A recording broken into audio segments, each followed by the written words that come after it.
Right, good evening everybody, beautiful people. Welcome back to my channel. I heard you want to have a little discussion about web application architecture. Here I have one, a little homemade, handcrafted whiteboard action.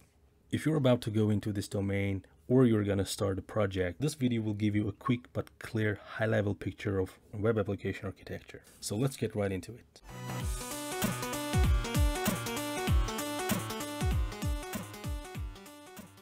So before we get into the technical details, let's decide the real-life use case for our web application in this example. It's pretty simple. We have a list of four products to be precise, and we have three attributes for this product. Let's say names, price, or description, whatever.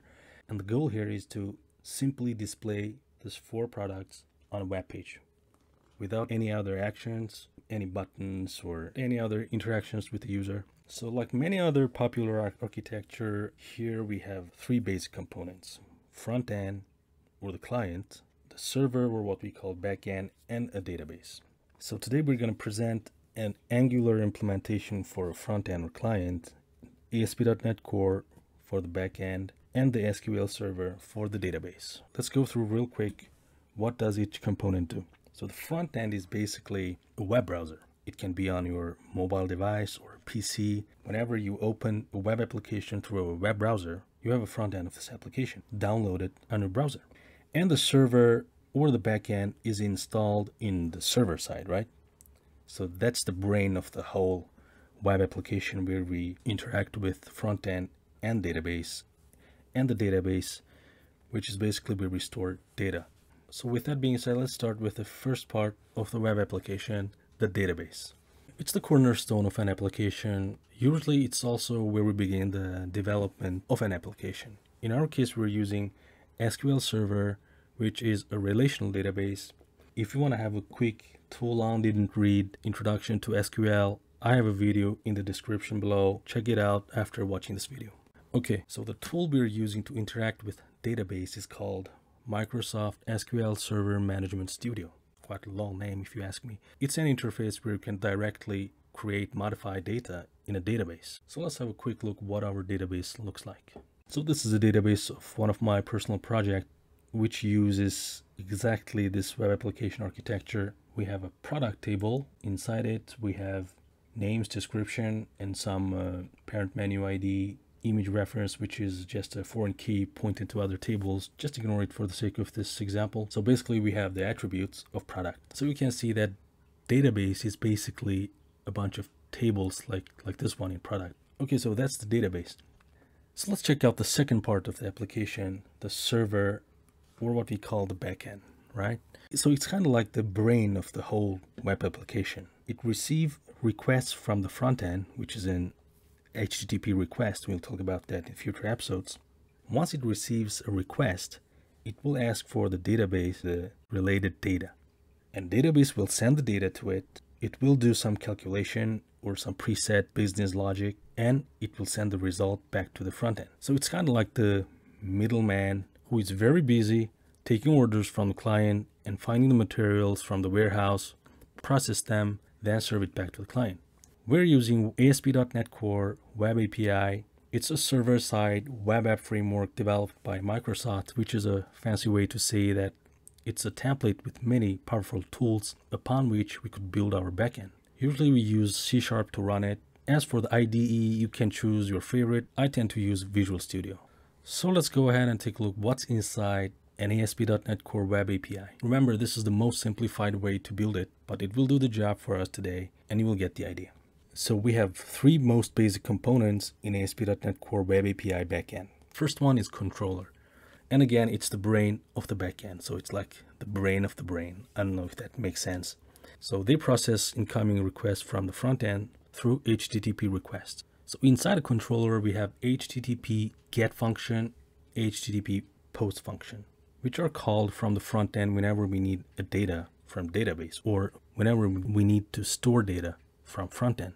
In ASP.NET Core, we can simply inherit the controller base class to build our custom controller. Here's a quick example of my controller. So you can see that it's an inherited class from controller base. So we have the constructor here, HTTP GET function and HTTP POST function. So one is for getting data from database, and the HTTP post is for store the data from the front end to the database. So the other parts, we will cover them in future episodes. For now, that's all you need to know. All right. So the second part of the backend is called model. So the model is a one-to-one mapped template for each table of database. That's to say, if we have a table in the database, we're going to need a model class in our backend to, temporarily store the data before we process them. And for each column of the table, we will need to define an attribute in our model class. Simple as that.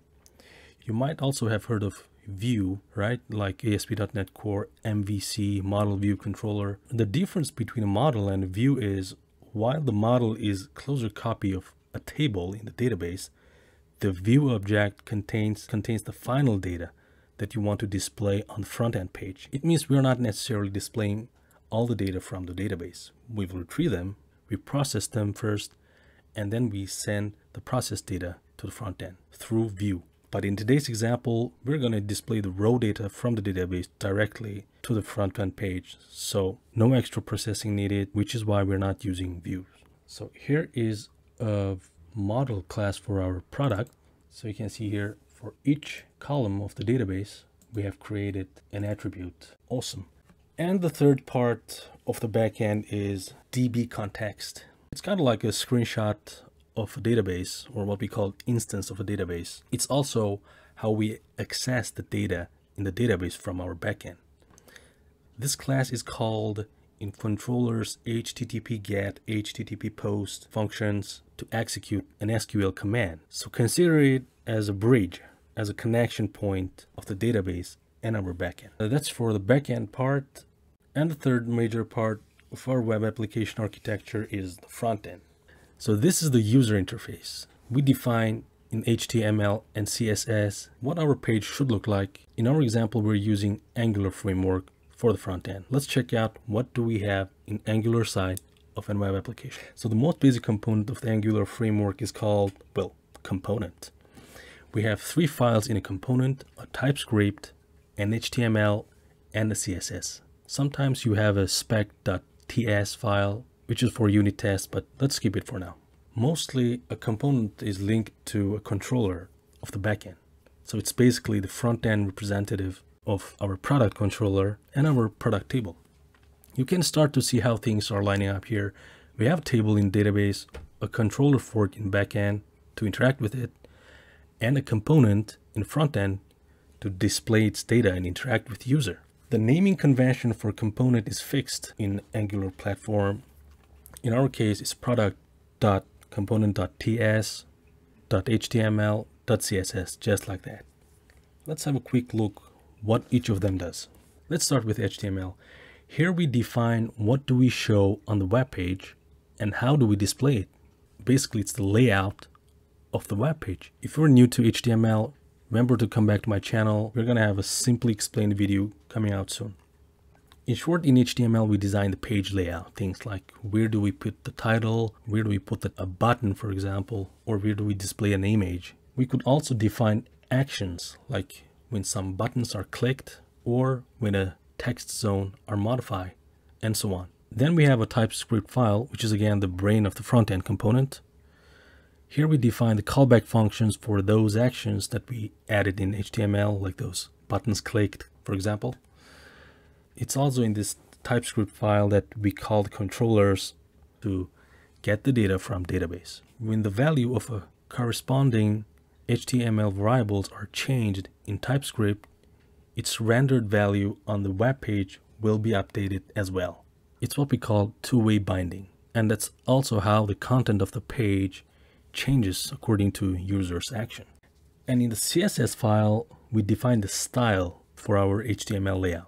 Things like the text font, text color, size of the image, flexible display, etc. All of those stuff that are related to the appearance of the page. So here you have it. And now we have a global picture of a web application built with ASP.NET Core, Angular, SQL Server architecture. We only covered the most general parts, but I think you get the point. It's a very powerful platform. We can add lots of stuff in it and achieve many functions. It's a huge topic, so feel free to tell me if you want to see some more details about a certain part of it. We're gonna have more videos coming soon about this architecture. I might as well show you guys how I implemented it for my own personal project and what I learned during the process if you're interested. Click like if this one helped you out, and I will catch you next time.